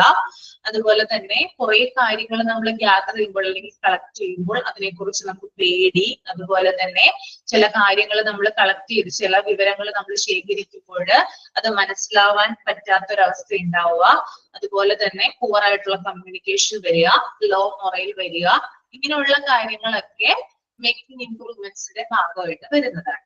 ഓക്കെ, അതുപോലെ തന്നെ ഇങ്ങനെ കണ്ടു കഴിഞ്ഞാൽ എന്ത് ചെയ്യണം, ചേഞ്ച് ബൈ റിമൂവ് ബാരിയേഴ്സ്. ആ ബാരിയേഴ്സ് എന്ത് ചെയ്യണം, റിമൂവ് നമുക്ക് ചെയ്യാനായിട്ട് ശ്രമിക്കണം. അങ്ങനെയാണ് നമുക്ക് ഇംപ്രൂവ്മെന്റ് ഉണ്ടാവുക. ഓഡിറ്റിൽ നമ്മളൊരു കാര്യം ചെയ്യുമ്പോൾ ഇംപ്രൂവ്മെന്റ്സ് ഉണ്ടാക്കാൻ വേണ്ടിയിട്ട് ആദ്യം നമ്മൾ ബാരിയേഴ്സിനെ തിരിച്ചറിയുക, ദെൻ അത് മാറ്റാനായിട്ട് നോക്കുക, ബാരിയേഴ്സിനെ റിമൂവ് ചെയ്യുക. സ്റ്റേജ് 5 സസ്റ്റൈനിങ് ഇംപ്രൂവ്മെന്റ് ആണ്. സസ്റ്റൈനിങ് ഇംപ്രൂവ്മെന്റിൽ ഫസ്റ്റ് വരുന്നത്, അതായത് ഇംപ്രൂവ്മെന്റ് നിലനിർത്തുന്നതിന് വേണ്ടിയിട്ട് എന്തൊക്കെ കാര്യങ്ങളാണ് ശ്രദ്ധിക്കേണ്ടത് നോക്കാം. റീഇൻഫോഴ്സിങ് ഇംപ്രൂവ്മെന്റ്, അതായത് മെച്ചപ്പെടുത്തൽ, ശക്തിപ്പെടുത്തുക. അതായത് നമുക്കുണ്ടാവുന്ന ഇംപ്രൂവ്മെന്റിനെ എന്ത് ചെയ്യുക, റീഇൻഫോഴ്സിങ് ചെയ്യുക, ഒന്നുകൂടി അതൊന്ന് ഫോഴ്സ് ചെയ്ത് നിലനിർത്തുക. ഓക്കെ, ഇപ്പൊ ഓഡിറ്റില് എന്തൊക്കെ കാര്യങ്ങളാണോ നമ്മൾ നിലനിർത്തിയിരിക്കുന്നത് അതൊന്നുകൂടി എന്ത് ചെയ്യുക, ശക്തമായിട്ട് എന്ത് ചെയ്യുക, നിലനിർത്താനായിട്ട് ശ്രമിക്കുക. ദെൻ മോണിറ്ററിംഗ് ആൻഡ് ഇവാലുവേഷൻ, നിരീക്ഷിക്കുക, വിലയിരുത്തുക. ഓക്കെ, നമ്മൾ ഓഡിറ്റ് നമ്മൾ പ്രിപ്പയർ ചെയ്ത് വെച്ചിട്ടുണ്ട് ഓൾറെഡി എന്ന് വിചാരിക്കാം. ആ കാര്യങ്ങളാണ് ഫസ്റ്റ് വൺ. എന്താണ്, പ്രിപ്പയറിംഗ് ഫോർ ഓഡിറ്റ് ആണ് വന്നത് അല്ലെ. അതിനുശേഷം ബാക്കിയുള്ള സ്റ്റേജുകളാണ് ഈ പറയുന്നത്. അത് മോണിറ്ററിംഗ് ആൻഡ് ഇവാലുവേഷൻ എന്ന് പറയുമ്പോൾ നമ്മൾ ഓഡിറ്റിൽ ചെയ്ത കാര്യങ്ങളൊക്കെ എന്ത് ചെയ്യുക, ഒന്ന് ഒബ്സർവ് ചെയ്യുക, ദെൻ അത് ഇവാലുവേറ്റ് ചെയ്യുക. Then last one re audit, ആവശ്യമെങ്കിൽ എന്ത് ചെയ്യുക, അതൊന്ന് റീ ഓഡിറ്റ് ചെയ്യുക. ഓക്കെ, ക്ലിയർ ആണോ? മേക്കിംഗ് ഇംപ്രൂവ്മെന്റ്സിൽ തടസ്സങ്ങളെ തിരിച്ചറിയുക, ആ തടസ്സങ്ങൾ നീക്കുക. സസ്റ്റൈനിങ് ഇംപ്രൂവ്മെന്റ്സിൽ അതൊന്ന് ശക്തിപ്പെടുത്തുക, ദെൻ അത് മോണിറ്റർ ചെയ്യുക, ഇവാലുവേറ്റ് ചെയ്യുക. വേണമെങ്കിൽ റീ ഓഡിറ്റ് നടത്താവുന്നതാണ്. ഓക്കെ, ഇപ്പൊ നമ്മുടെ എക്സാം പേപ്പറൊക്കെ റീവാലുവേഷൻ നടത്തില്ലേ, അതുപോലെ തന്നെ ഒന്നുകൂടി പുനർ പരിശോധിക്കാവുന്നതാണ് നമ്മൾ പ്രിപ്പയർ ചെയ്യുന്ന ഓഡിറ്റ് കേട്ടോ. ദെൻ റീ ഓഡിറ്റിൽ എന്തൊക്കെയാണ് വരുന്നത് നോക്കാം. റീ ഓഡിറ്റിൽ വരുന്നത് റിവ്യൂ എവിഡൻസ് ആണ്. അതായത് തെളിവുകൾ ഇവാലുവേറ്റ് ചെയ്യുക അല്ലെങ്കിൽ അവലോകനം ചെയ്യുക. നമ്മൾക്ക് കിട്ടിയിട്ടുള്ള എവിഡൻസ് ഉണ്ടല്ലോ, പല ഇൻഫോർമേഷൻസ് ഉണ്ടാവും നമ്മുടെ കയ്യിൽ എവിഡൻസ് ആയിട്ട്. അതൊന്ന് എന്ത് ചെയ്യുക, ആദ്യം തന്നെ ഇവാലുവേറ്റ് ചെയ്യുക. ദെൻ മെഷർ എഫക്റ്റീവ്നെസ്, എഫക്റ്റീവ് ആണോ ഒന്ന് മെഷർ ചെയ്യുക.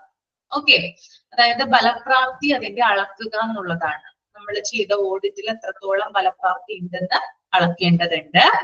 അപ്പോ ഫസ്റ്റ് വൺ റിവ്യൂ എവിഡൻസ്, തെളിവുകൾ അവലോകനം ചെയ്യുക. നമുക്ക് കിട്ടിയ ഇൻഫോർമേഷൻസ് നമ്മൾ റിവ്യൂ ചെയ്യുക, ദെൻ അതിന്റെ ഫലപ്രാപ്തി നമ്മൾ അളക്കുക.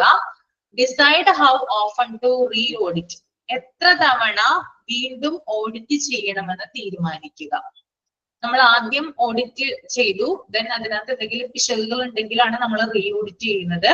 റീ ഓഡിറ്റ് ചെയ്തപ്പോൾ നമുക്ക് വീണ്ടും വീണ്ടും തെറ്റുകുറ്റങ്ങൾ കാണാൻ സാധിക്കുകയാണെങ്കിൽ നമ്മൾ വീണ്ടും എന്ത് ചെയ്യണം, ഒന്നുകൂടി അത് റീ ഓഡിറ്റ് ചെയ്യേണ്ടി വരും അല്ലെ. അപ്പൊ എത്ര തവണ നമ്മൾ അത് റീ ഓഡിറ്റ് ചെയ്യുന്നു എന്ന് കണക്കാക്കുക. ദെൻ ഓൺഗോയിങ് പ്രോസസ് മോണിറ്ററിംഗ്, ഇടയ്ക്കിടയ്ക്ക് നിരീക്ഷണം നടത്തുക. ഓക്കെ, ഇടയ്ക്കിടയ്ക്ക് എന്ത് ചെയ്യണം, നിരീക്ഷണം നടത്തിക്കൊണ്ടേയിരിക്കണം. എന്ത് കാര്യമാണെങ്കിലും ഓഡിറ്റ് ചെയ്യുമ്പോൾ അതിനകത്ത് എന്തെങ്കിലും പെശകൾ പറ്റിയാൽ നമ്മൾ റീ ഓഡിറ്റ് നടത്തും.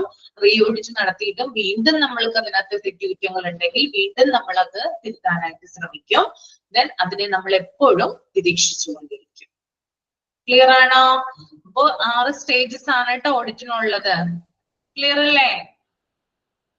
അങ്ങനെ തന്നെ പഠിച്ചു വെച്ചാൽ മതി കേട്ടോ. വേറെ എന്താ പറയാ, ഇമ്പോർട്ടന്റ് ആയിട്ട് ആ ഡയഗ്രാം തന്നെയാണ് ഉള്ളത് കേട്ടോ. ആ ഡയഗ്രാം ആണ് ഇമ്പോർട്ടന്റ്.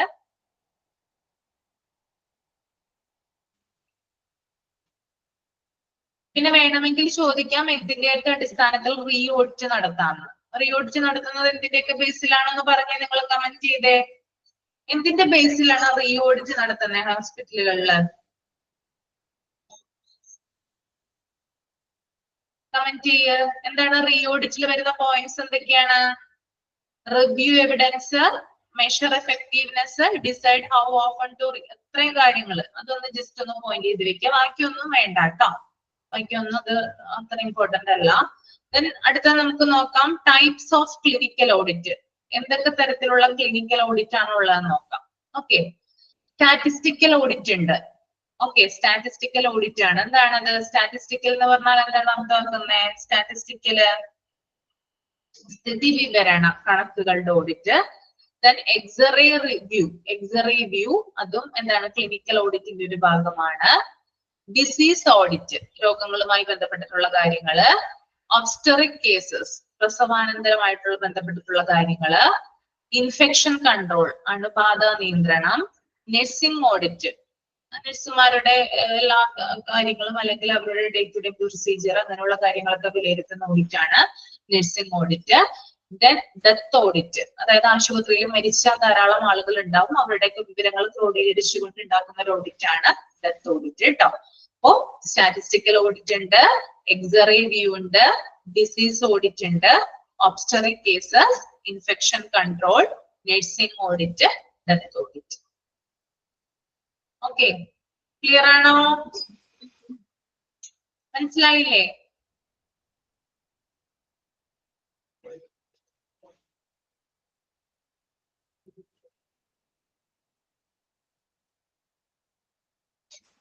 റിജോ, റിജോ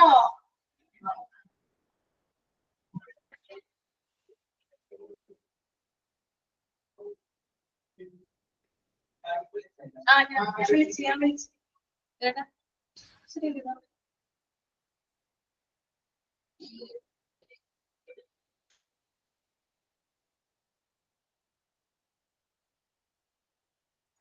ഇനി നമുക്ക് role of hospital administration in audit നോക്കാം.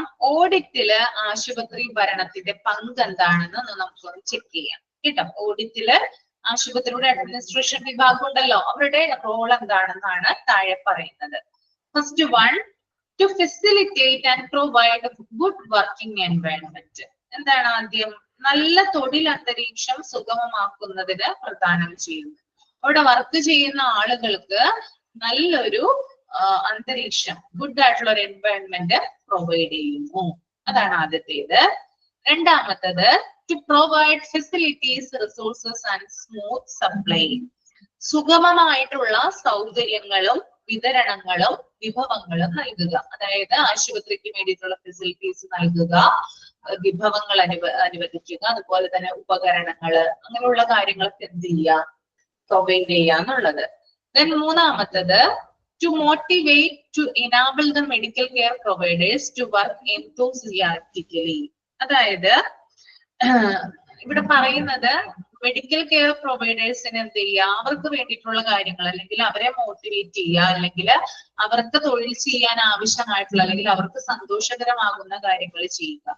ഇവരുടെ വർക്ക് ഫോഴ്സിനെ മെച്ചപ്പെടുത്തുന്നതിന് വേണ്ടിയിട്ട് അവർക്ക് അനുയോജ്യമായ രീതിയിൽ പ്രവർത്തിക്കുക എന്നുള്ളത്. ഓക്കെ, ഡോക്ടർമാര് നഴ്സുമാരൊക്കെ ഉണ്ടാവുമല്ലോ, അപ്പൊ അവരുടെ ഒരു നല്ല രീതിയിലുള്ള ഒരു ജോലിക്ക് വേണ്ടിയിട്ട് കാര്യങ്ങൾ പ്രൊവൈഡ് ചെയ്യുക. നാലാമത്, grievances by grievances redressal committee. അതുപോലെ തന്നെ പരാതികൾ കേൾക്കുക. ഓക്കെ, പരാതികൾ, പേഷ്യന്റ് കംപ്ലൈന്റ് കേൾക്കുക, അതുപോലെ തന്നെ പരാതി പരിഹാരത്തിനുള്ള കാര്യങ്ങൾ ചെയ്യുക. പരാതിയുടെ കമ്മിറ്റി ഉണ്ടാവുമല്ലോ, കംപ്ലൈന്റ് കമ്മിറ്റി ഉണ്ടാവുമല്ലോ ഹോസ്പിറ്റലില്, അവരുടെ മുമ്പിൽ ഇവരെത്തിക്കുക. ഓക്കെ, അപ്പോ പേഷ്യന്റ് കംപ്ലൈന്റ് കേൾക്കുക, അതിന് പരാതി പരിഹാരം കാണുക, റിഡ്രസൽ കമ്മിറ്റിക്ക് മുമ്പിൽ ഈ പരാതികൾ എത്തിക്കുക. Last one, to edit and monitor media coverage, press notes. അതുപോലെ തന്നെ മീഡിയ കവറേജിൽ വരുന്ന പല കാര്യങ്ങളൊക്കെ ഉണ്ടാവും അല്ലെ. അപ്പൊ നമുക്കറിയാം, ഹോസ്പിറ്റലിനെ അപേക്ഷിച്ച് ചിലപ്പോ ഹോസ്പിറ്റലിൽ നടക്കുന്ന കാര്യങ്ങളെ കുറിച്ചിട്ടൊക്കെ നമ്മൾ ടിവിയിലും അതുപോലെ ന്യൂസിലൊക്കെ ധാരാളം പത്രത്തിലൊക്കെ കാണാറുണ്ട്. അപ്പോ അതിനകത്ത് ശരിയായ കാര്യത്തിനെ നമ്മൾ എടുക്കുക. ഓക്കെ, അതായത് എഡിറ്റ് ചെയ്യാന്ന് പറഞ്ഞാല് ചിലപ്പോ ഈ മീഡിയക്ക് എന്താ ചെയ്യാ, ഒരു കാര്യം ഉണ്ടെങ്കിൽ അതിനെ ഊതിപ്പെരുപ്പിച്ച് വലുതാക്കില്ലേ.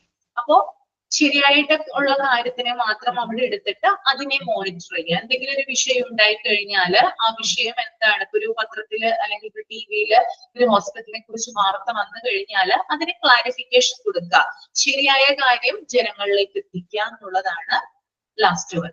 ഓക്കെ, അടുത്തതിൽ പറയുന്നുണ്ട്, അടുത്ത പേജിൽ പറയുന്നുണ്ട്, patient satisfaction surveys to reveal the gray areas. അതുപോലെ തന്നെ എന്താ പറയാ, രോഗിയുടെ സംതൃപ്തി ഉറപ്പുവരുത്താനായിട്ട് പറയുന്നുണ്ട്. എങ്ങനെയാണ്? അതായത് പേഷ്യന്റ്, ഇവിടെ ഗ്രേ ഏരിയാസ് എന്ന് പറയുന്നത് നിറത്തിലുള്ള പ്രദേശങ്ങൾ വെളിപ്പെടുത്തിക്കൊണ്ട് പേഷ്യന്റിന്റെ സംതൃപ്തി എന്താ പറയാ, അത് ഒന്ന് മെച്ചപ്പെടുത്തുക. അതായത് പേഷ്യന്റിന് ഇഷ്ടമല്ലാത്ത കാര്യങ്ങൾ അല്ലെങ്കിൽ പേഷ്യന്റിന് അൺഫേവറബിൾ ആയിട്ടുള്ള കാര്യങ്ങൾ ധാരാളം ഹോസ്പിറ്റലുകളിൽ ഉണ്ടാവും അല്ലെ. അത് കറക്റ്റ് ആയിട്ട് ഐഡന്റിഫൈ ചെയ്ത് അതിനെ റിമൂവ് ചെയ്യുകയും പേഷ്യന്റ് സാറ്റിസ്ഫാക്ഷൻ കൂട്ടുകയും ചെയ്യുക. Okay. Then to conduct exit interview and make changes as suggested. അതുപോലെ തന്നെ എക്സിറ്റ് ഇന്റർവ്യൂ എന്ന് പറഞ്ഞാല് ആളുകൾ ലിവ് ചെയ്ത് പോകുന്നതിനാണ്. ഹോസ്പിറ്റലിൽ നിന്നൊക്കെ കൊഴിഞ്ഞു പോകില്ലേ ധാരാളം ആളുകൾ, റിസൈൻ ചെയ്തൊക്കെ പോകില്ലേ, എന്തെങ്കിലും ഒരു കാരണം കൊണ്ടായിരിക്കാം ചിലപ്പോൾ റിസൈൻ ചെയ്യുന്നത് അല്ലെങ്കിൽ ലീവ് ചെയ്ത് പോകുന്നതൊക്കെ അല്ലെ. അപ്പോ അങ്ങനെയുള്ള ആളുകളുമായിട്ട് ഇന്റർവ്യൂ നടത്തി, അതിനെയാണ് എക്സിറ്റ് ഇന്റർവ്യൂ എന്ന് പറയുന്നത്. പുറത്തേക്ക് പോകാൻ നിൽക്കുന്ന ആളുകളെ ഇന്റർവ്യൂ നടത്തി എന്തെങ്കിലും മാറ്റങ്ങൾ അവർക്ക് വേണ്ടി കൊണ്ടുവരണമെങ്കിൽ അതിന് ശുപാർശ ചെയ്യുക. ഓക്കെ. ഒരു കൂട്ടം ആളുകൾ 3-4-5 പേര് ഒരുമിച്ച് ഒരു ഹോസ്പിറ്റലിൽ നിന്ന് റിസൈൻ ചെയ്യാണ്. ചിലപ്പോൾ വിദേശത്തേക്കായിരിക്കും പോകുന്നത് അല്ലെ. വിദേശത്തേക്ക് നല്ല ജോലി, നല്ല സാലറിയിൽ ജോലി ചെയ്യാനായിരിക്കും പോകുന്നത്. അപ്പൊ അവര് പോകാൻ നിൽക്കുന്ന ആളുകൾ എന്ത് ചെയ്യും? ഹോസ്പിറ്റൽ അഡ്മിനിസ്ട്രേഷൻ ചെന്നിട്ട് എന്ത് പറയും? അവർക്ക് ഒരു ഇന്റർവ്യൂ നടത്തും. അതായത് ഇങ്ങനെയാണ് അങ്ങനെയാണ്, പോകേണ്ട ആവശ്യമില്ല, സാലറി പാക്കേജ് കൂട്ടിത്തരാം, അങ്ങനെയുള്ള കാര്യങ്ങളൊക്കെ പറഞ്ഞു കൊടുത്തിട്ട് അവര് അതിനകത്ത് വില്ലിംഗ് ആണെങ്കിൽ അതിന് വേണ്ടിയിട്ടുള്ള ശുപാർശകൾ നടത്തുന്നതിനെയാണ് എക്സിറ്റ് ഇന്റർവ്യൂ എന്ന് പറയുന്നത് കേട്ടോ. Then last one, to frame clear out objectives and policies. വ്യക്തമായ ലക്ഷ്യങ്ങളും നയങ്ങളും രൂപപ്പെടുത്തുന്നതിന്, വ്യക്തമായിട്ടുള്ള നയങ്ങള് അതുപോലെ തന്നെ ലക്ഷ്യങ്ങള് രൂപപ്പെടുത്തുന്നത്. ഓക്കെ, ക്ലിയർ ആണോ പറഞ്ഞത്? മനസ്സിലായോ?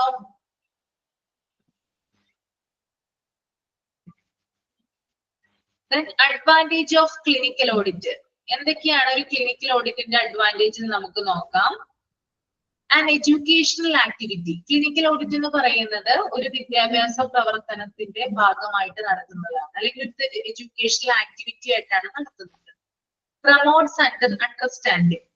അതുപോലെ തന്നെ ധാരാളം കാര്യങ്ങൾ മനസ്സിലാക്കാനായിട്ട്, ഒരു ഹോസ്പിറ്റലിൽ തന്നെ പല പ്രവർത്തനങ്ങളെ മനസ്സിലാക്കാനായിട്ട് ഈ ഒരു ക്ലിനിക്കൽ ഓഡിറ്റ് സഹായിക്കുന്നുണ്ട്. Resource effective. അതുപോലെ തന്നെ റിസോഴ്സുകളെ വളരെ എഫക്റ്റീവ് ആയിട്ടുള്ള രീതിയിൽ ഉപയോഗിക്കാനായിട്ട് ഇത് സഹായിക്കുന്നു. റേസസ് സ്റ്റാൻഡേർഡുകൾ. അതുപോലെ തന്നെ ഹോസ്പിറ്റലിന്റെ നിലവാരം ഉയർത്തുന്നു. Promotes change. അതായത് മാറ്റം പ്രോത്സാഹിപ്പിക്കുന്നു. പുതിയ പുതിയ നൂതനാശയങ്ങളും നൂതനമായിട്ടുള്ള കാര്യങ്ങൾ കൊണ്ടുവന്നിട്ട് മാറ്റത്തിനെ പ്രൊമോട്ട് ചെയ്യുന്നു. Source of information. അതുപോലെ തന്നെ പല വിവരങ്ങൾ കളക്ട് ചെയ്തിട്ടാണ് എന്ത് ചെയ്യുക, ഈ ഒരു ഓഡിറ്റ് നമ്മൾ പ്രിപ്പയർ ചെയ്യുക. അപ്പൊ പലതിൽ നിന്ന് നമുക്ക് എന്ത് കിട്ടുന്നുണ്ട്?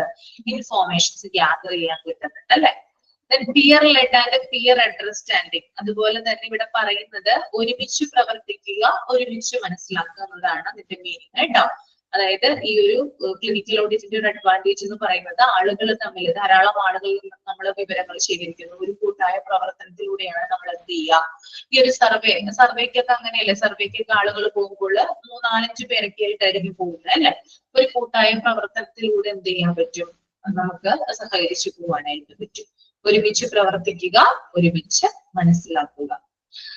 Involves patient. അതുപോലെ തന്നെ ഇതിനകത്ത് പ്രധാനമായിട്ടും രോഗികളെ ഉൾപ്പെടുത്തുന്നു. രോഗികളുടെ പ്രശ്നങ്ങൾ, അവരുടെ കംപ്ലൈന്റ്സ്, അങ്ങനെയുള്ള കാര്യങ്ങളൊക്കെ ഇതിനകത്ത് നിന്ന് മനസ്സിലാക്കാനായിട്ട് സാധിക്കും. അതാണ് ക്ലിനിക്കൽ ഓഡിറ്റിന്റെ അഡ്വാൻറ്റേജ് കേട്ടോ. ഇതിൽ പറയാം, ഇതൊരു എഡ്യൂക്കേഷണൽ ആക്ടിവിറ്റി ആണ്. ധാരാളം കാര്യങ്ങൾ ഹോസ്പിറ്റലിനെ കുറിച്ചിലൂടെ മനസ്സിലാക്കാൻ പറ്റുന്നു. അതുപോലെ തന്നെ ഇതിനു വേണ്ടിയിട്ട് ധാരാളം വിഭവങ്ങൾ ഉപയോഗിക്കുന്നു.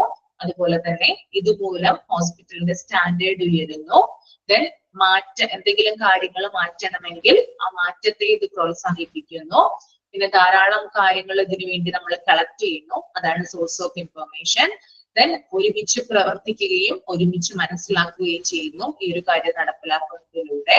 ദെൻ പേഷ്യന്റ് പ്രശ്നങ്ങള്, അവരുടെ കംപ്ലൈന്റുകൾ ഒക്കെ മനസ്സിലാക്കിയിട്ട് അവരുടെ സാറ്റിസ്ഫാക്ഷൻ ഉൾപ്പെടെ എല്ലാ കാര്യങ്ങളും ഈ ഒരു ക്ലിനിക്കൽ ഓഡിറ്റിലൂടെ നമുക്ക് മനസ്സിലാക്കാനായിട്ട് സാധിക്കും. ക്ലിയർ? ഒന്നുകൂടി പറയണ്ടല്ലോ ഇനി. ക്ലിയർ ആണോ?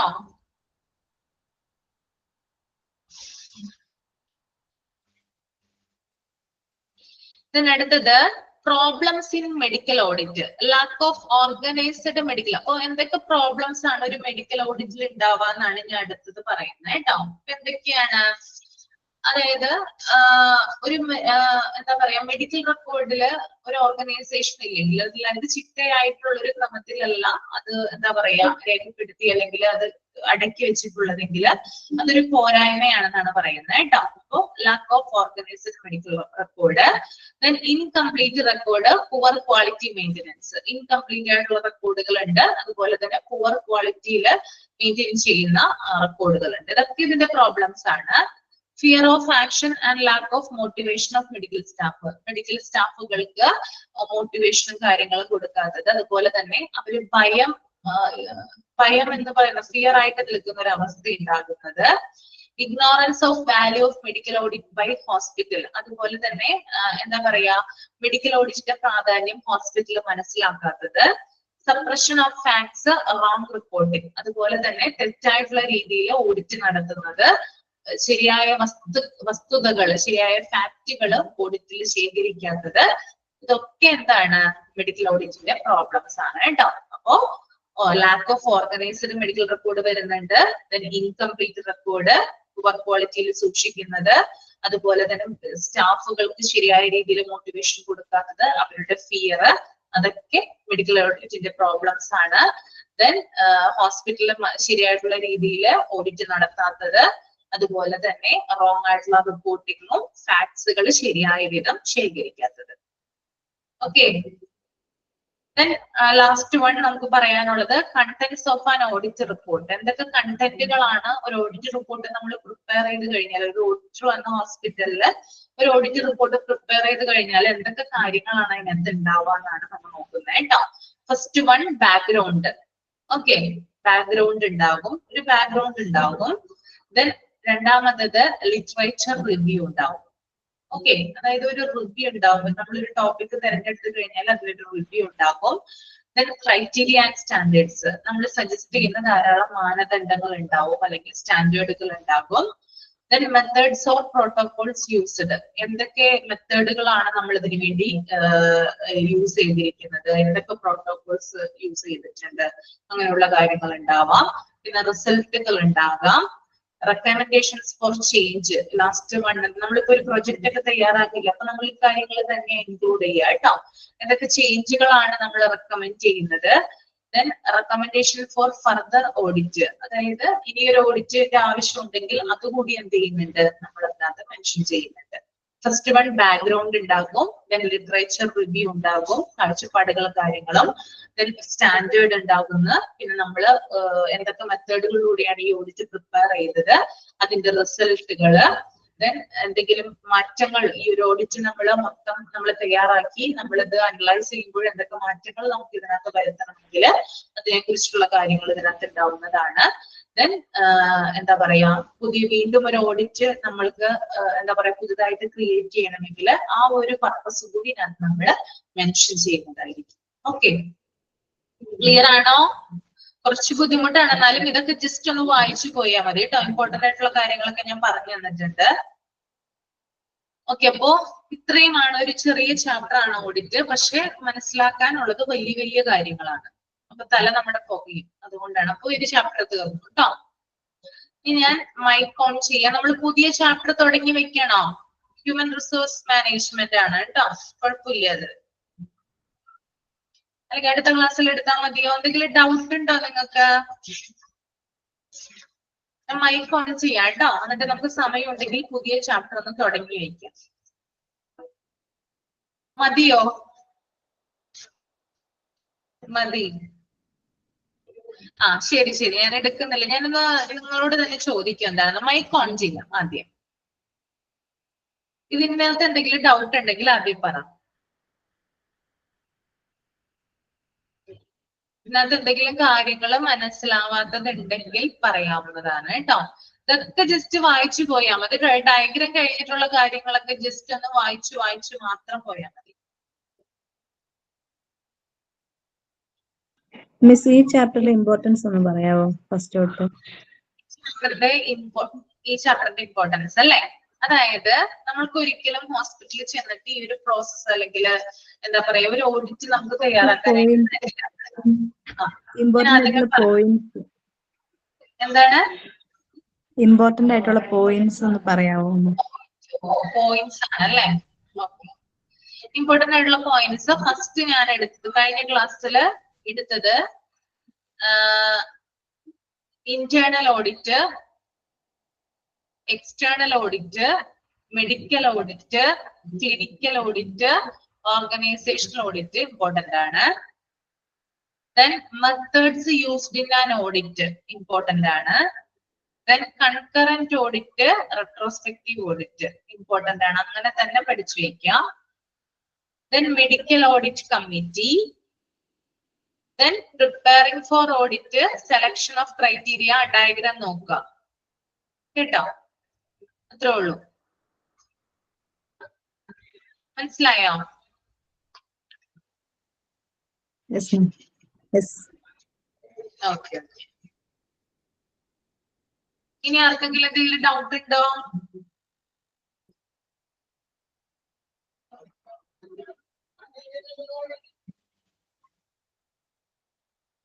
ഇല്ല. അപ്പൊ നമുക്ക് ഈ ഒരു ചാപ്റ്റർ നമുക്കൊരു 5 മിനിറ്റ് കൂടി ഉണ്ട്. ഇനി അടുത്തത് എടുക്കാൻ പോകുന്നത് നിങ്ങൾക്ക് ഹ്യൂമൻ റിസോഴ്സ് മാനേജ്മെന്റ് ആണ് കേട്ടോ. എന്താണ് ഹ്യൂമൻ റിസോഴ്സ് മാനേജ്മെന്റ്? അറിയാവുന്നവരൊന്ന് പറഞ്ഞേ, എന്താണ് ഹ്യൂമൻ റിസോഴ്സ് മാനേജ്മെന്റ്? കേട്ടിട്ടില്ലേ ഹ്യൂമൻ റിസോഴ്സ് മാനേജ്മെന്റ്? ആരും കേട്ടിട്ടില്ലേ?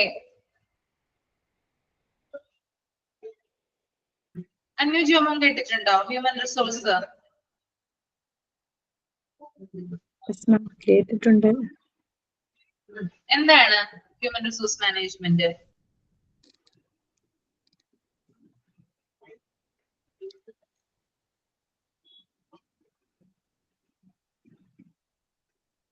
ഉമൈബ എന്താണ് ഹ്യൂമൻ റിസോഴ്സ് മാനേജ്മെന്റ്?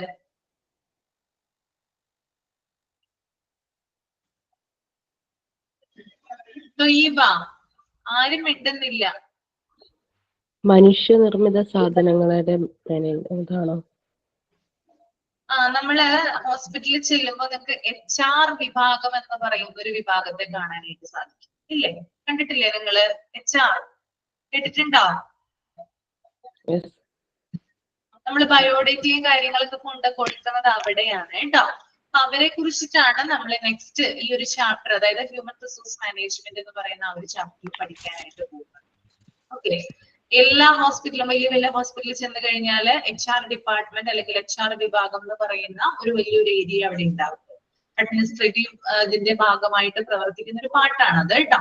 അവിടെയാണ് ബേസ് ആയിട്ട് അറിഞ്ഞിരിക്കുക, ആളുകളെ ഹയർ ചെയ്യുക, അതായത് റിക്രൂട്ട് ചെയ്യുക, അപ്പോയിന്റ് ചെയ്യുക, അങ്ങനെയുള്ള കാര്യങ്ങളൊക്കെ എന്തിലാണ് വരുന്നത്?